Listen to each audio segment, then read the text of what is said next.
Well, welcome everyone to Women on Wealth. And our topic today is Financial Fitness Unleashed, where I am talking to the founder, Raechelle Minney, and our missions are aligned. So I'm excited about this conversation today. And interestingly enough, our backgrounds are also aligned. We're going to talk about her firm in a minute, Financial Fitness Unleashed. But prior to that, she spent some time, just like I did on the asset management side, at one of the most prominent firms in the industry, Vanguard.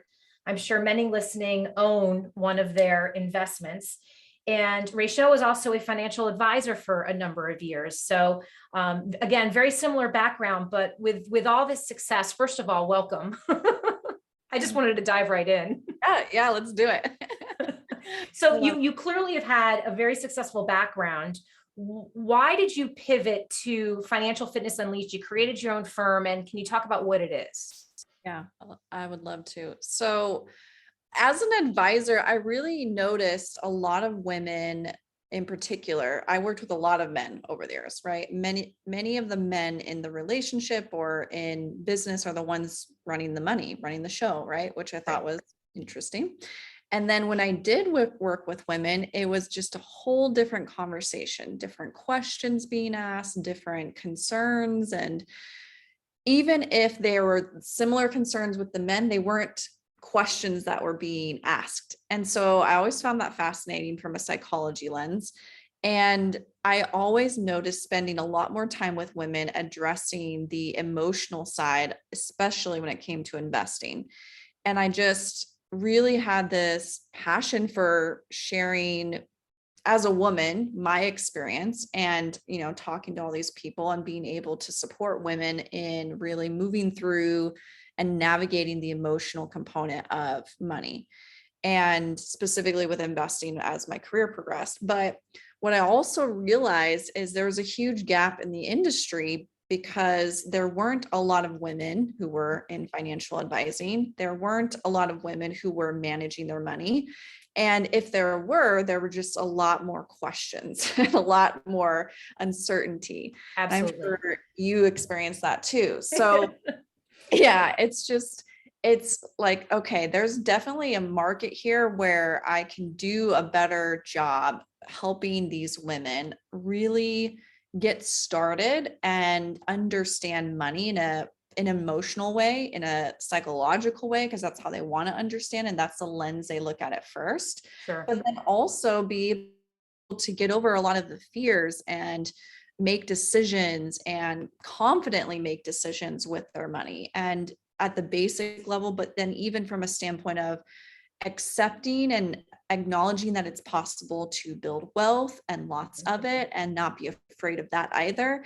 And it's something that I had to work on within my own journey, but it's something that I really want that for us. And all the statistics I've ever read, like less than 15% of women make over $100,000. And we never started opening bank accounts and doing all these things until the 60s. So we're really new at this, if you think about the history of money. Sure. And there's a lot more progress we get to make with it. And I just decided that, I'm ready to be on the forefront of that and really lead in that space and be that support system. I love it. And I have to ask, the women that you were working with, Mm-hmm. were they proactively trying to be more involved as they were in their marital relationship, or was it more often that they were divorced or, a widow, and they were forced to take that step? It was a forced requirement, right? And it wasn't something they had planned for or wanted or, actively pursued. It was, I got this windfall of money and I need to figure it out and I'm scared. I got divorced and I need to figure that out. It's my husband passed away. I need to figure that out, right? Those are the main three. The main three, absolutely. Because to this day, someone says, well, what do you do? Oh, well, I'm a financial advisor. And the response from women is almost all the time, oh, you do that. I just let my husband deal with that. And it's so hard to, you don't want to get into this negative conversation with them, but it's like, well, I hate to say it, but you can't just rely on your spouse all the time. Mm-hmm. And it's not that you don't trust them and you maybe don't, that you don't love them, but God forbid. Well, and I will dig into it, because now that I'm no longer attached to like a firm where I'm, representing a Vanguard or anyone else, like, I will dive in. I'll be like, look, okay. You can be more vocal. Right. This is where we get to go with this. And here's why, because I have so many stories of speaking to the 70-year-old woman who lost her spouse and he did everything, and having, her cry on the phone for hours before we could even, make decisions or make progress. And it's like, I want more for the women who are 30, 40, 50 years old. And we have an opportunity that women who are in their 70s and 80s didn't have. Absolutely. Absolutely. And this is an interesting time because we're recording this conversation towards the end of May in 2022. And this has been a rough start to the year. The bond market is down double digits. The stock market, I think at its low, is down about 18%. And I joked with you, not joking, but in all seriousness, I've walked 2 clients off the ledge in the last week to convince them to stay in the market and to participate. And they were both, I hate to say it, they were both women. They were very, very emotional. And both of them were relatively new to investing despite their age. Yeah. And that's very difficult, right? To get them to the end goal, but not have them derail halfway through it. Yep. So, exactly. Yeah. So talk a little bit about Financial Fitness Unleashed. How did you go about actually making this transition, deciding to start your own company, and then and what are you trying to do with it? Yeah. So when I started Financial Fitness Unleashed, I was going through just a rough patch financially. I had a bankruptcy due to medical bills and all these things that were coming up in my life. And just recognizing like, wow, okay, after that, going through that, it was really questioning, how do I get to show up in finance to support these difficult times, difficult conversations, because this was like right after 2008. So it was already hard enough. And then like for myself, I had health problems and all these other things going on. So I was doing a dig dive personally with, how do I get to show up differently? How does my life get to look different moving forward? And I went through a nutrition program that helped me with the health part of it. And it was so beautiful because the way it was laid out was every single day I got this email, I got support, and it was like 10 or 15 minutes just focusing on this topic, right? This is what you need for vitamins. This is what you need for this habit, for that habit, for eating right, and simplifying everything, right? Like it's just creating ease and a no-brainer out of everything. I was like, wow, what if I could do this with finances? So that's like where it started. I literally just copied the formula, right, of how they did it and applied it to finances and the habits and the mindset piece of it. Yeah. And I did it with some of the clients I had at the time. And it was mind-blowing how much further along they progressed just by these little daily chunks of habits and information, right? And breaking it down. And so after that, I just kind of went full steam ahead with creating more and more and more content around that. And during the pandemic, I created a community called Her Money Club. And that's really my main focus at this point, is how do I do that same process, but apply it to helping women leave their corporate job, monetize their skills, get them to $100,000 of cash flow so that they can start building wealth and work with someone like you who can grow that wealth, right? Sure. So how do we fill that gap? Because that seems to be a really big gap that, everyone seems to want more money and want all these things, but it's like, how do you actually get there? And how do you do it in a way that provides ease and fulfillment and time freedom and all the other things you want too, right? And how do you integrate? It's not an overnight win. Exactly. Yeah, that's great. And you're reminding me, I read in the pandemic Atomic Habits. I was a big fan of that book, and exactly what you're describing, just these small incremental changes and how they have these larger rates of success. So I think that's fantastic. Yeah. And go ahead, talk about Her Money Club, and you have a podcast. I do as well, and talk about how that fits in with the business. Yeah, what I realized is women love stories. Women love to hear someone else share how they made something happen or how it was made possible. So when I started sharing a lot of the testimonials and things in our group, I recognized like that was the easiest path to get people to see like it was possible for them. So I just started collecting stories, and from all different types of women all over the world. I met a lot of women in one of the programs that I did for my own like growth in business, in understanding online business building better. And so from there, it just kind of progressed into, okay, I could collect their stories. I could ask more women that I knew, would they share their story, and really talk about the scary things, right? Like, what's your biggest fear with money? What is the uncomfortable conversations you're not having around money with yourself, with your spouse, with whomever, right? And really dig into that side of it versus, on the investing side in the financial advisory world, and maybe not so much for you because you are private and not with a big firm, but on the big firm side, it's like very, very structured. Like these are the things we talk about. We don't talk about all the other things that like matter from an emotional capacity, right, and the psychology behind it. So that's where it's like, okay, how do I actually talk about those pieces that address, the fears, the concerns, the shame around money, even, right? Like absolutely. there's underlying currents of that. So Yeah, and you mentioned this in the beginning, and I wanted to circle back because I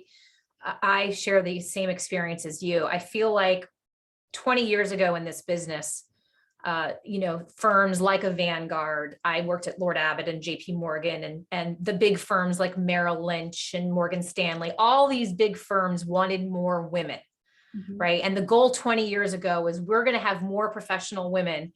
And here we are 20 years later, and my opinion, it is gone literally nowhere, right? There's been an incremental increase, but it is, and I think that's part of the challenge. I'm not saying men can't help women financially, of course they can, but sometimes there's that emotional barrier that that just can't connect.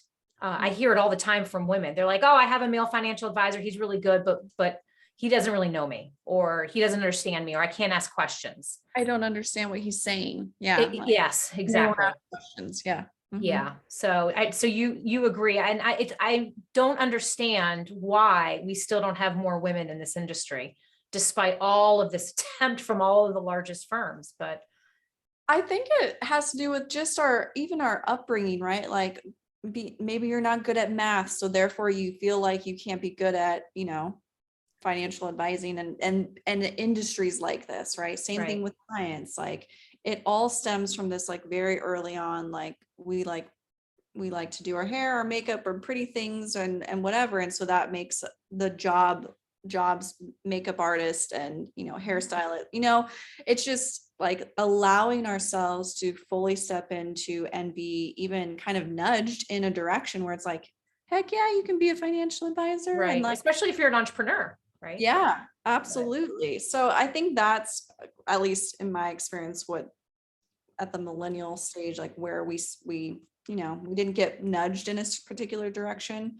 But I do feel like, some of the women in their 20s and younger are able to see how it's possible to do this differently using social media, using other platforms, not working for a big firm, right? But like, oh, like I'm learning this on my own. I'm blogging about money. I'm doing these things so I can share, just my experience with it. And that creates a lot of momentum for everyone who's watching and listening.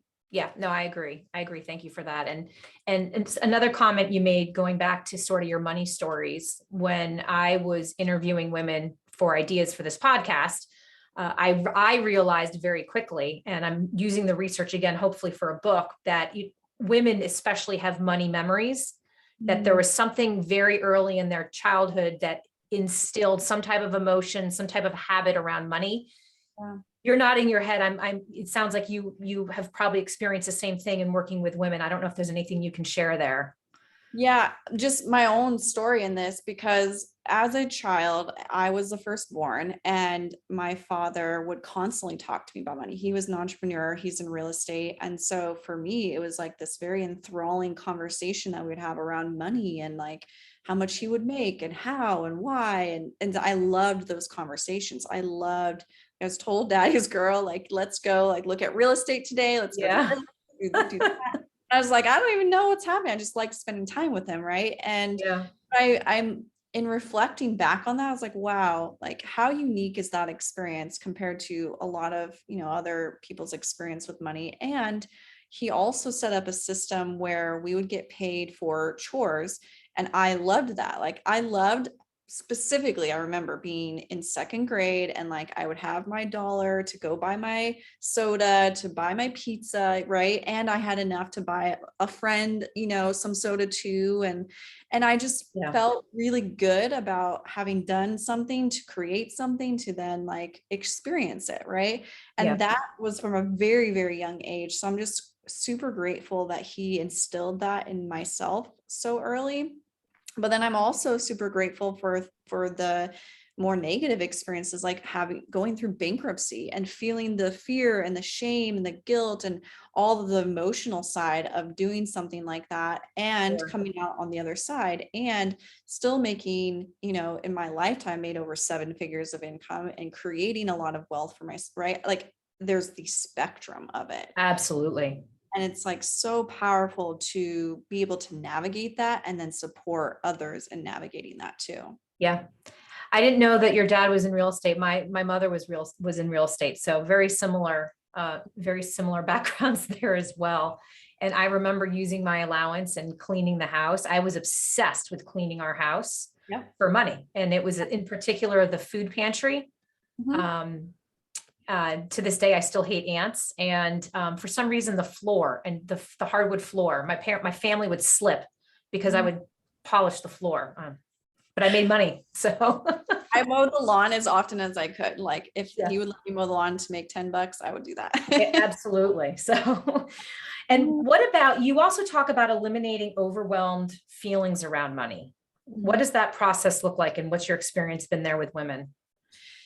Yeah, so I'm actually trained in neuro-linguistic programming, NLP. So I use some processes from NLP to help women, in a simple way to put it, like decide, commit, and resolve. So making the decision that this is how they get to operate moving forward from an emotional state, right? You can shift Right. your emotional state. Then committing to that process of practice. If we want to shift from overwhelm to contentment or fulfillment or whatever word that they choose based on their neurology, Yeah. we can step into that, and I'll give them different practices on how they can practice that emotional state. And then the resolve part is, again, just kind of navigating through like, okay, when you do feel overwhelmed, what is actually happening? Like my personal favorite story is like every time I'm at Target, I always buy way more than I planned on the minute I walk in the door, Of right? course. Like there's never a time when it stays under $100, just is the thing. And then the immediate practiced emotion I feel when I leave Target is guilt. Like, fuck, I didn't stick to my budget. Whatever, right? Right. And it's like, okay, can I change that? Yeah, absolutely. Can I, step into my future self and recognize that like it is a discipline, it is respecting myself to stick to the plan, right? Right. Have a list when I walk in. And for a long time, I just didn't walk into Target because I knew how I operated, right? So until I figured out how do I get to, be in this space, and how do I get to be on the other side of it and really feel good about it, really feel like, cool, I figured it out. I'm content. I'm, happy with my purchases, but I'm not feeling guilty. And a lot of it is awareness, right? Just being aware that we're even feeling that way in these moments and slowing down enough, taking time to maybe journal on it and taking time to recognize these awareness pieces so that you can shift the emotional state. Yeah, absolutely. I'm trying not to laugh because one of my to-dos for this week is to go to Costco or BJ's. I say Costco or BJ's because I am a member of both. And I always have that level of guilt when I walk out, despite going in with a list, Mhm. right? It's never, but I think it's an important message. It's never perfect. Yeah. But I think having an awareness for it helps create some more of that control. But I don't Mhm. think it ever really goes away. It at least for I me, think it never I has. think it can, right? But I think it's a matter of us deciding that that we don't have to feel guilty, right? Like Sure. feeling Sure. part of it, Maybe I right? haven't gotten there yet. Right. Well, and I finally did get there because I was such an overspender and shopper, and like I had to, like I was required to after bankruptcy. Like you can't just overspend, right? You don't have Right, the true. debt capacity to do that. So I really had to train myself in like, what am I feeling when I'm experiencing this, and how can I like be content with where I'm at and what's happening, and and truly eliminate that guilt or that shame around whatever I'm making it mean when I walk out and don't do the thing I said I was going to do, because that's a deeper level of just respecting your own boundaries with yourself. It makes sense. And Yeah. one of my clients, actually, she references this in every call. She's like, the thing you taught me about my budget is my lack of boundaries with myself. Mind blowing. I'm like, oh yeah, like it just was Yeah. something they said and I was not even recognizing it's a thing. And just recognizing that like having boundaries with yourself, with your money, that is budgeting, right? Like Absolutely. Yeah. that's all it is. I've said this, I say this all the time. Budgeting is not supposed to be a bad word, Right. but we all That's still, hard. yeah. Yeah. No, thank you for sharing that. And I guess what do you often find in general that women are missing when they come to you? Is there a Yeah. certain aspect that you spend more time on? Yeah, so the common like words that are being used is I don't know how to get started with fill in the blank, right? I don't know how to get started with it's, keeping to a budget, whether it's investing, building wealth, monetizing my skills. The focus lately in her money club this whole month has been cash flow management, monetizing your skills. And so yeah, I just have loads and loads of comments around, I don't know how to get started. And the question I respond with, is it that you don't know how to get started, or is it you're afraid, or like what's underneath that? Right. Because that's like the common theme of, and almost kind of remind them like, is this your excuse for not getting started, right? Like you can say Sure. this and no one asks you or questions you on the next step. Yeah. And I'm going to question you on the next step and say, okay, well, how can you? And now you have to think differently, and you can no longer stop yourself, right? You get to move beyond that. Yeah. Which is a huge step for coaches in general, regardless of what the goal Yep. may be, whether it's finance or health or fitness, et cetera. So no, that makes sense. And I think a lot of women, including myself, look for excuses when we're hesitant or nervous or apprehensive about something that's new. It's Right. easier. Yep. Okay. No, that's great.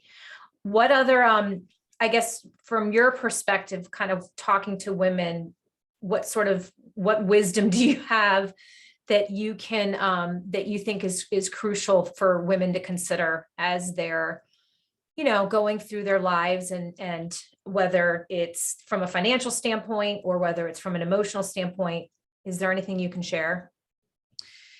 Yeah, I think the best, I don't know if I'd call it advice, but like realization I had for myself is recognizing that we have a long life to live. Life is long, right? It doesn't just Getting happen. longer. Right, right, exactly. So can we simply be on the journey of, okay, we have these goals, especially long-term goals, retirement goals, all these big goals, but can we, like, going back to the habits, take a step back and really create fun milestones along the way? Can we celebrate it along the way? Mm, Can we be in a state of abundance as we move through it?